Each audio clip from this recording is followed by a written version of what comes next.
जय माँ करवा।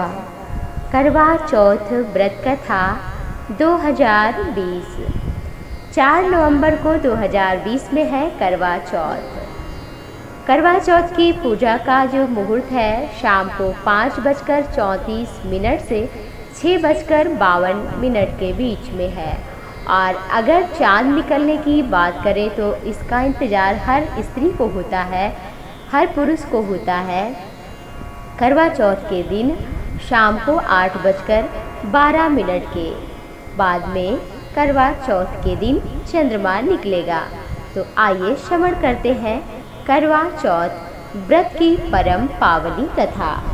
करवा चौथ का व्रत ये भगवान शिव ने माता पार्वती को और श्री कृष्ण भगवान को द्रौपदी को सुनाया था। भगवान श्री कृष्ण ने जब पांडव जंगल गए थे तब द्रौपदी दुखी थी। कृष्ण भगवान से पूछा था कि हे प्रभु, आप ये बताइए कि कैसे हमारे पति की रक्षा हो, उनकी आयु लंबी हो और कैसे मुझे उनका प्रेम प्राप्त हो। तो भगवान श्री कृष्ण ने कहा, यही ये व्रत माता पार्वती ने शिव से पूछा था, वही मैं तुमसे कहता हूँ। इसका नाम करवा चौथ है।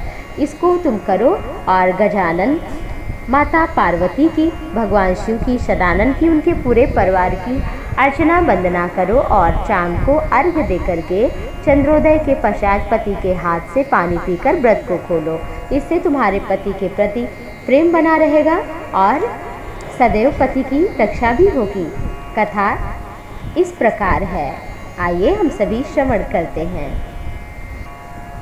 परम रमणीक शुक्र प्रस्थपुर यानी कि दिल्ली शहर में एक रमेश शर्मा बड़े ही ज्ञानी ब्राह्मण थे।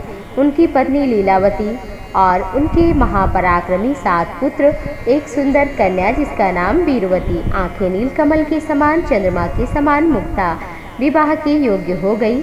तो रमेश शर्मा ने अपने पुत्री का विवाह विद्वान ब्राह्मण के साथ में विधि विधान से कर दिया। इसके पश्चात वीरवती ने अपने भाइयों की पत्नियों के साथ में माता गौरी का व्रत किया। कार्तिक कृष्ण पक्ष चतुर्थी के दिन व्रत उपवास कर सायंकाल में स्नान कर सबने भक्ति भाव से वट वृक्ष के चित्र बनाकर उसके नीचे शिव की और गणेश जी, स्वामी कार्तिकेय का साथ में पार्वती जी का चित्र बनाया।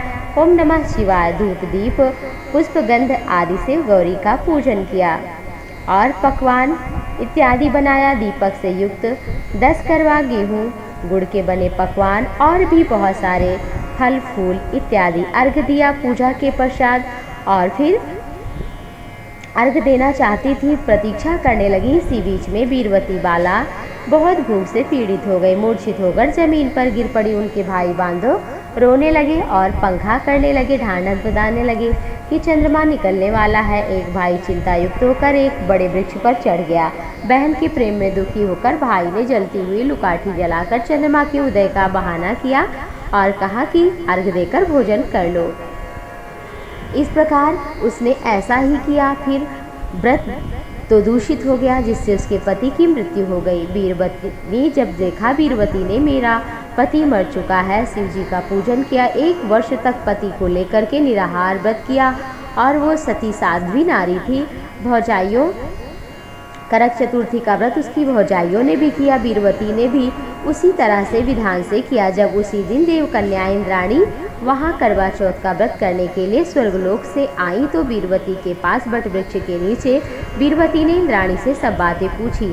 वीरवती ने कहा कि जब मैं करवा चौथ का व्रत करके पति के घर पर आई तो मेरा पति मृत्यु को प्राप्त हो चुका था। मैं नहीं जानती कि कौन सा गलत पाप हुआ, उसका फल मिला।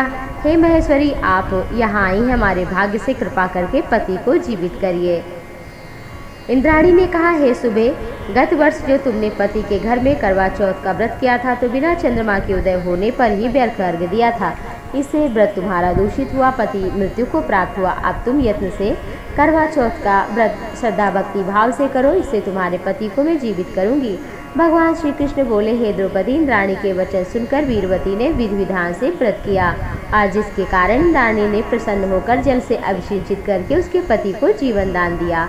वो आनंद से रहने लगी। उसका घर परिवार, पति, धन धान्य, पुत्र आयु को प्राप्त हुआ। इसलिए तुम भी ये व्रत करो।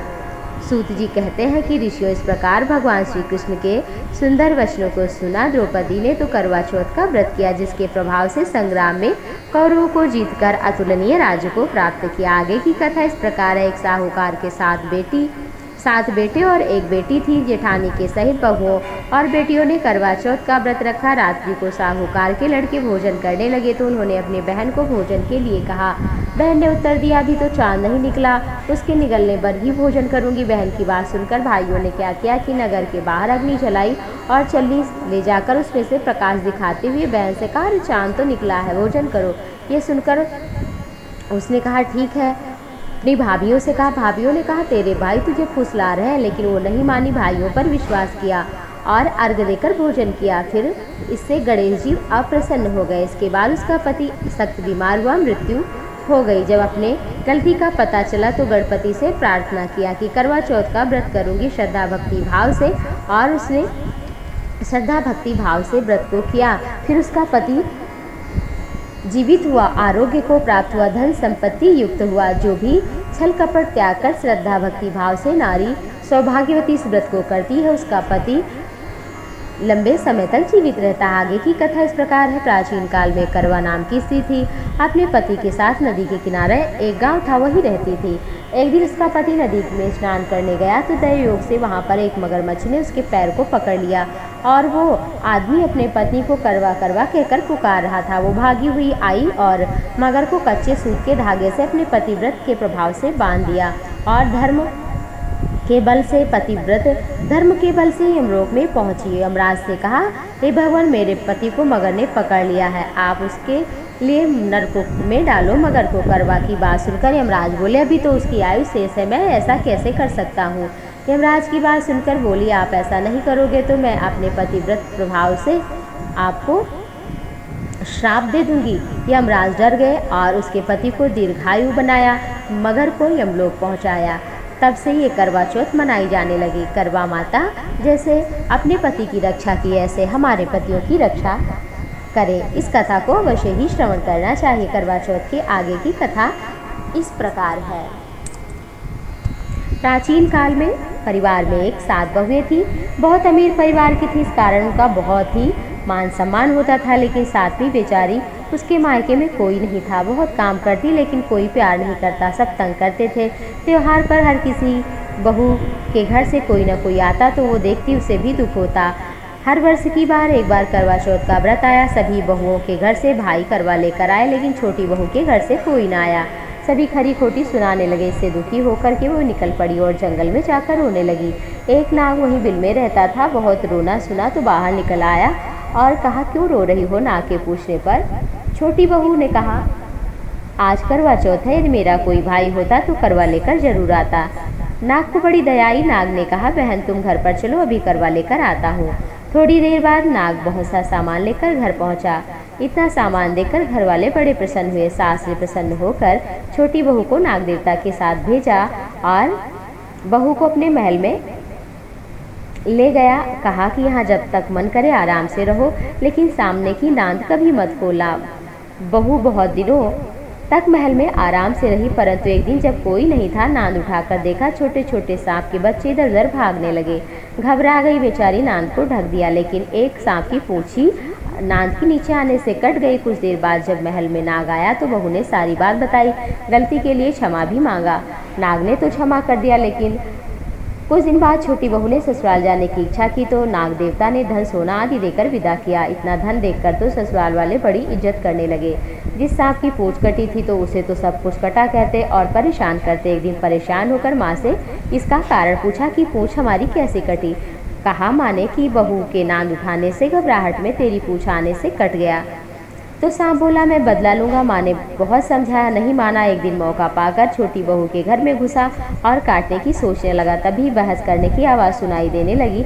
छोटी बहू कसम खा रही थी, अपनी सास से कह रही थी, मैंने ऐसा कुछ नहीं किया, मैं कसम खाती हूँ, मुझे कुछ कटे भाई से प्यारा कोई नहीं, मैं उसी की कसम खाकर कहती हूँ, मैंने ऐसा कोई काम नहीं किया। पुचकटा ने सोचा, ये तो बहुत ही मुझसे प्यार करती है, मैं तो बदला लेने की सोच रहा हूँ। तभी से पुचकटा वापस वहाँ से अपने घर लौट गया और प्रतिवर्ष छोटी बहू के लिए हर वर्ष करवा लेकर करवा चौथ के दिन आता और वो बहुत श्रद्धा भक्ति भाव से व्रत को करती, पढ़ती, सुनती और सुनाती और माता करवा की, भगवान गणेश की पूजा करती और इस तरह से वो करवा चौथ को प्रतिवर्ष व्रत करती, कथा पढ़ती, सुनती, श्रद्धा भक्ति भाव से बड़ों का आशीर्वाद लेती।